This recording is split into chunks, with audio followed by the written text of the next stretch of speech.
Le pouvoir du moment présent d'Eckhart Tolle est une œuvre influente qui nous invite à vivre pleinement dans le moment présent. Selon Tolle, la paix intérieure et la véritable liberté se trouvent en adoptant une conscience plus profonde du moment présent. Cela implique d'abandonner les préoccupations liées au passé et au futur pour se concentrer sur l'ici et maintenant. En reconnaissant la beauté et la simplicité du moment présent, nous pouvons nous libérer des schémas de pensée négatifs et accéder à une paix intérieure durable.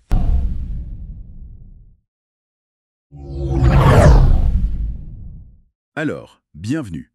Aujourd'hui, on se penche sur les enseignements d'Eckhart Tolle, tirés de son livre phare, Le pouvoir du moment présent. On a sous la main des extraits clés, la préface, l'avant-propos, des chapitres importants. L'idée, c'est vraiment d'aller chercher l'essence de ce qu'il dit sur le mental, la souffrance et, bien sûr, l'importance cruciale du « maintenant ». On pense tout de suite à cette image du mendiant assis sur sa caisse d'or sans le savoir. C'est un peu ça, l'idée du trésor intérieur qu'on ignorerait. Oui, et c'est un livre qui est souvent présenté comme une lecture qui peut vraiment changer la vie. L'idée forte, c'est que l'éveil, ce n'est pas quelque chose d'inaccessible ou pour plus tard. C'est possible ici, maintenant, à condition de comprendre comment notre propre esprit, en fait, crée souvent notre mal-être. D'accord. Alors, entrons dans le vif du sujet. Une des idées centrales de Tolle, et c'est assez percutant, c'est que cette voix dans notre tête, ce flot de pensées qu'on prend pour moi, eh bien, ce ne serait pas vraiment nous. Il va même jusqu'à questionner le célèbre « je pense donc je suis » de Descartes. Pour lui, assimiler l'être à la pensée, c'est l'erreur fondamentale. C'est exactement ça. Cette identification constante à nos pensées, ça crée ce que Toll appelle l'ego, ou le faux moi. Ce moi construit, il n'existe qu'en référence au passé, aux souvenirs, et en se projetant dans le futur, souvent avec anxiété. Et c'est ça qui alimente le flot quasi incessant de pensée, ce fameux bruit mental. Ce bruit nous coupe de notre nature profonde, de ce qu'il appelle l'être, et c'est une source majeure de peur et de conflits intérieurs en fait. Hmm.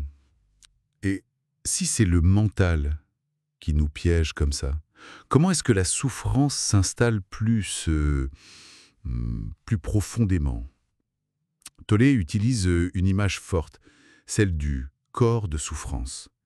Il suggère que c'est notre résistance à ce qui est, à l'instant présent, qui est à la racine de la douleur. En nous. Il est constitué de toutes les émotions douloureuses du passé qui n'ont pas été pleinement vécues et dissoutes.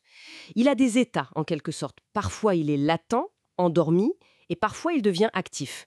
Et quand il est actif, il cherche à se nourrir de nouvelles expériences négatives. Pensées sombres, colère, tristesse. Mais ce qui est intéressant, c'est que Toll dit qu'on ne s'en débarrasse pas en luttant contre. C'est plutôt en l'observant, avec conscience, avec une présence attentive mais neutre, sans jugement, qu'on peut le désamorcer. C'est l'idée que la conscience, la lumière de la présence, dissout l'inconscience. D'accord. Observer. Mais ça peut sembler un peu simple, non? Juste regarder sa propre souffrance pour qu'elle disparaisse. On pourrait penser que c'est un peu passif. C'est une bonne question. En fait, il ne s'agit pas d'une observation froide, intellectuelle. La présence dont il parle, c'est une conscience vigilante, bien ancrée dans le corps. Elle permet de ressentir l'émotion directement, mais sans se laisser emporter par le scénario mental habituel, les réactions automatiques. C'est cette qualité d'attention très particulière qui coupe, en quelque sorte, l'alimentation du corps de souffrance. Ça l'empêche de prendre le dessus. Je vois, c'est plus clair. Donc, si le mental et la résistance créent la souffrance, la solution proposée par Tolle est simple en théorie, même si c'est difficile en pratique, Bien sûr. revenir à la seule chose réelle, le moment présent. Il dit que même la beauté simple d'un arbre, on ne la voit pas vraiment si on la regarde à travers nos filtres mentaux, nos étiquettes, nos jugements. Absolument. Et il fait une distinction très utile entre ce qu'il appelle le temps horloge et le temps psychologique. Le temps horloge, c'est l'heure, les rendez-vous, c'est pratique, nécessaire. Le temps psychologique, c'est notre tendance à vivre dans notre tête, soit dans le passé, les regrets, les rancœurs, soit dans le futur, l'anxiété, les attentes. Et c'est ce temps psychologique, cette non-acceptation du présent qui est la source de la négativité. Donc, revenir au maintenant, c'est la clé. Et il propose des portes d'entrée. Observer le penseur, cette voix dans la tête, ou simplement porter attention aux sensations du corps, ici et maintenant. Et au-delà de ce mental, de ce temps psychologique, il y a ce concept d'être. Comment le définir simplement? Les extraits parlent de vie éternelle, d'essence invisible. Ça reste assez abstrait quand même. Oui, c'est vrai. Tollet le décrit comme notre nature la plus fondamentale. C'est la conscience pure qui est là, sous le bruit des pensées. C'est cette sensation de vie silencieuse, vibrante, qu'on peut parfois capter dans des moments de calme ou en pleine nature, par exemple.